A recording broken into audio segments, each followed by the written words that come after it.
വിശുദ്ധ മത്തായി എഴുതിയ സുവിശേഷം അധ്യായം 19. ഈ വാക്കുകൾ അവസാനിപ്പിച്ച ശേഷം യേശു ഗലീലി വിട്ട് ജോർദാൻ അക്കരെ യൂദയായുടെ അതിർത്തിയിലെത്തി. വലിയ ജനക്കൂട്ടങ്ങൾ അവനെ അനുഗമിക്കുകയും അവൻ അവിടെ വെച്ച് അവരെ സുഖപ്പെടുത്തുകയും ചെയ്തു. ഫരിസേയർ അടുത്തു ചെന്ന് അവനെ പരീക്ഷിച്ചുകൊണ്ട് ചോദിച്ചു, ഏതെങ്കിലും കാരണത്താൽ ഒരുവൻ ഭാര്യയെ ഉപേക്ഷിക്കുന്നത് നിയമാനുസൃതമാണോ?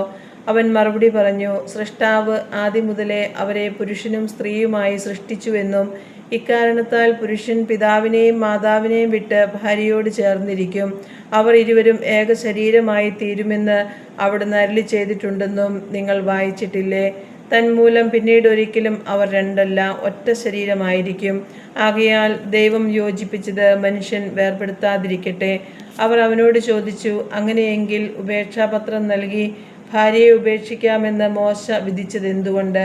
അവൻ പറഞ്ഞു, നിങ്ങളുടെ ഹൃദയകാഠിന്യ നിമിത്തമാണ് ഭാര്യയെ ഉപേക്ഷിക്കാൻ മോശ നിങ്ങൾക്ക് അനുമതി നൽകിയത്. ആദ്യം മുതലേ അങ്ങനെയായിരുന്നില്ല.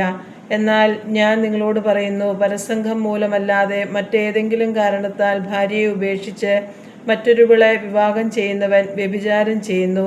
ശിഷ്യന്മാർ അവനോട് പറഞ്ഞു, ഭാര്യഭർത്തൃബന്ധം ഇത്തരത്തിലെങ്കിൽ വിവാഹം ചെയ്യാതിരിക്കുന്നതാണല്ലോ ഭേദം. അവൻ പറഞ്ഞു, കൃപ ലഭിച്ചവരല്ലാതെ മറ്റാരും ഈ ഉപദേശം ഗ്രഹിക്കുന്നില്ല. എന്തെന്നാൽ ഷണ്ഡരായി ജനിക്കുന്നവരുണ്ട്, മനുഷ്യരാൽ ഷണ്ഡരാക്കപ്പെടുന്നവരുണ്ട്, സ്വർഗരാജ്യത്തെ പ്രതി തങ്ങളെ തന്നെ ഷണ്ഡരാക്കുന്നവരുണ്ട്. ഗ്രഹിക്കാൻ കഴിവുള്ളവൻ ഗ്രഹിക്കട്ടെ. യേശു കൈകൾ വെച്ച് പ്രാർത്ഥിക്കുന്നതിന് വേണ്ടി ചിലർ ശിശുക്കളെ അവൻ്റെ അടുത്ത് കൊണ്ടുവന്നു. ശിഷ്യന്മാർ അവരെ ശകാരിച്ചു.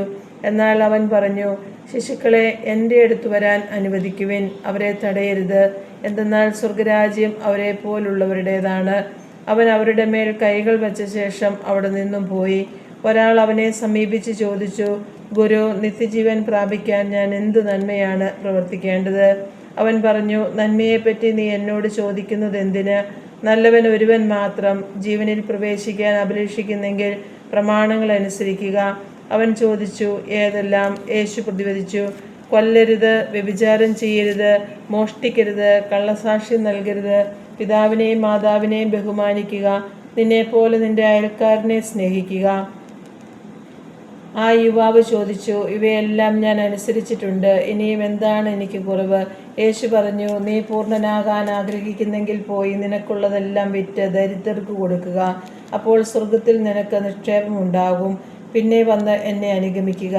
ഈ വചനം കേട്ട് ആ യുവാവ് സങ്കടത്തോടെ തിരിച്ചുപോയി.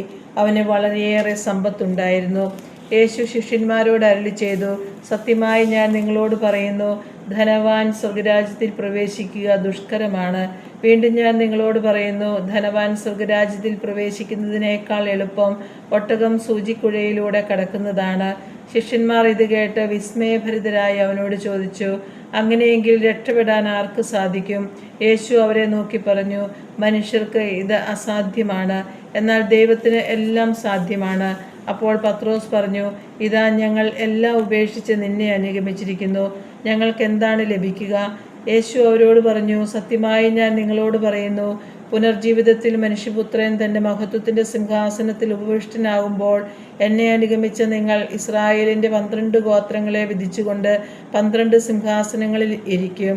എൻ്റെ നാമത്തെ പ്രതി ഭവനത്തെയോ സഹോദരന്മാരെയോ സഹോദരികളെയോ പിതാവിനെയോ മാതാവിനെയോ മക്കളെയോ വയലുകളെയോ പരിത്യജിക്കുന്ന ഏതൊരുവനും 100 ഇരട്ടി ലഭിക്കും.